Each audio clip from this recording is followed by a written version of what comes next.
और जम्मू के आरएसपुरा सेक्टर में उस वक्त सनसनी फैल गई जब बाल सुधार गृह के 3 नाबालिग बंदियों ने पुलिस बल पर फायरिंग कर दी। अचानक हुए इस हमले में 2 पुलिसकर्मी घायल हो गए। वहीं बाल सुधार गृह से जो 3 नाबालिग बंदी फरार हुए हैं उसमें 2 पाकिस्तानी हैं। जानकारी के मुताबिक पुलिस बल पर यह हमला शाम के वक्त हुआ। बाल सुधार गृह में बंद करीब 27 नाबालिग बंदी आपस में झगड़ रहे थे।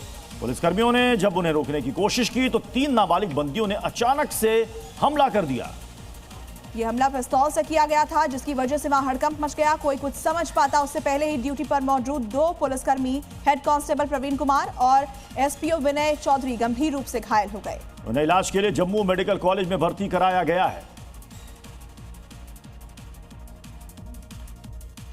तो ये पूरी घटना कैसे हुई आपको सिलसिलेवार तरीके से बताते हैं। एहसान अनवर पाकिस्तानी और ननकाना साहिब का ये निवासी है।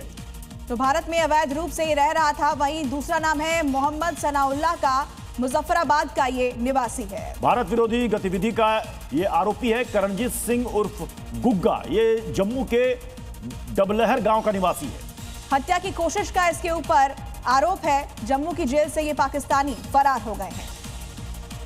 जम्मू के आरएसपुरा इंटरनेशनल बॉर्डर पर कल देर रात एक सनसनीखेज मामला जो है वो सामने आया, जिसमें कि 3 अपराधी जो ऑब्जर्वेशन सेंटर जुवेनाइल यहाँ पर होम में थे वहाँ से यहाँ पर फरार हुए और लगातार अब उनकी तलाश जो है वो यहाँ पर की जा रही है। इस समय हमारी मौजूदगी उसी ऑब्जर्वेशन होम में है। ये जुवेनाइल यहाँ पर सुधार केंद्र है, उसमें लगातार आपको बता दें कि यहाँ पर अब उसके बाद से लेकर तलाशी अभियान जो है जम्मू के विभिन्न इलाकों में लगातार चलाया जा रहा है। ये तीनों आरोपी जो जिनमें से 2 जो हैं पाकिस्तानी बताए जा रहे हैं, एक एहसान अनवर और दूसरा मोहम्मद सनाउल्लाह, और इसके साथ ही तीसरा जो आरोपी है करणजीत सिंह उर्फ गुग्गा। इन तीनों पर जो हैं कई सारे मामले दर्ज थे, जिसके बाद लगातार यहाँ पर ये आरोपी जो हैं उन्हें रखा गया था और अभी भी इनकी तलाश जो है वो लगातार की जा रही है, क्योंकि इन्होंने पहले तेजधार हथियार से यहाँ पर हमला किया और एक देसी पिस्टल जो है वो भी इनके पास मौजूद थी, जिससे इन्होंने लगातार फायरिंग की। और फॉरेनर्स एक्ट के साथ साथ एमको जैसे जिसमें जो है वो ऐसा ऑर्डिनेंस है जिसमें कि एनिमीज एक्ट जो है वो लगता है, यानी कि कई सारे गंभीर आरोप जो हैं वो इनके ऊपर थे। देशद्रोह का आरोप भी यहाँ पर था और साथ ही साथ एक शख्स जो लोकल बताया जा रहा है दबलैड का, उस पर भी यहाँ पर फायरिंग करने का आरोप था। तो साफ तौर पर वो भी बताया जा रहा है कि किसी कुख्यात गैंग से यहाँ पर उसका ताल्लुक था और लगातार यहाँ पर फायरिंग करने के बाद ये तीनों फरार हुए। ऐसे में पूरी तरह से अब सुरक्षा बल यहाँ पर अलग अलग टीमें बनाकर यहाँ पर सर्च ऑपरेशन चला रहे हैं, ताकि जल्द से जल्द इन अपराधियों को पकड़ा जा सके, ताकि किसी भी आपराधिक वारदात को ये अंजाम ना दे सकें। वीडियो जर्नलिस्ट मानिक के साथ जोधपुर आजी मीडिया आरएसपुरा। उत्तर प्रदेश में अपराध के खिलाफ योगी फोर्स का एक्शन जारी है। बीती रात एक के बाद एक कर यूपी पुलिस ने कई मुठभेड़ को अंजाम दिया है, जिसमें 8 अपराधी गिरफ्तार किए गए हैं। इन सभी को पुलिस की तलाश थी। हम आपको इन सभी मुठभेड़ के बारे में एक एक करके जानकारी देते हैं। मथुरा में 2 एनकाउंटर किया गया है। लूट के 2 आरोपी गिरफ्तार किए गए। तो चोरी के आरोपी को यहां गोली लगी है। इसके बाद बात सहारनपुर की करें तो यहां पर भी 2 एनकाउंटर्स हुए हैं।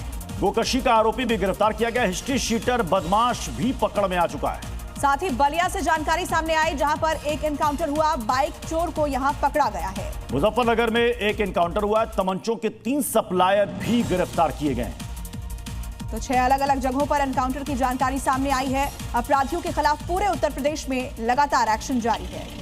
ये देखिए, मथुरा हो, सहारनपुर हो, बलिया हो, मुजफ्फरनगर हो या फिर हरदोई हो, हर जगह अपराधियों के खिलाफ यूपी पुलिस का ये एक्शन लगातार जारी है।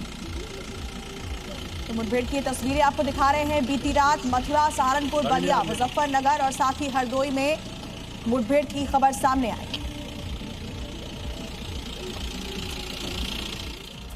हरदोई के थाना लोनार में जुए के कर्ज को लेकर की गई हत्या का सनसनीखेज खुलासा हुआ है। 12 फरवरी को अनिल कुमार सिंह की हत्या की सूचना मिली थी। बीती रात मुखबिर की सूचना पर केस के आरोपी सत्यम की घेराबंदी की गई। इसी दौरान बाइक सवार सत्यम पुलिस को देखकर भागने लगा। जवाबी कार्रवाई में सत्यम के दाएं पैर में गोली लगी और वो घायल हो गया। पुलिस को देखकर बदमाश सत्यम जगदीशपुर नहर की ओर अपनी मोटरसाइकिल से भागा।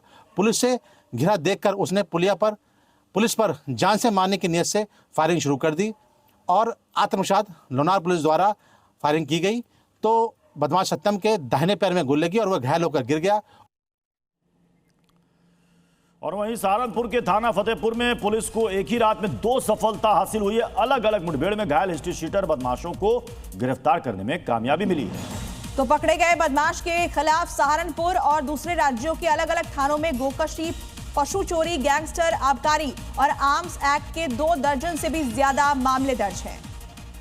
ये एक अंतर्राज्यीय गौ तस्कर तथा पशु चोर है। इसके विरुद्ध थाना फतेहपुर पर लगभग 2 दर्जन मुकदमे पंजीकृत हैं तथा ये थाना फतेहपुर का 20 से का हिस्ट्री शीटर है।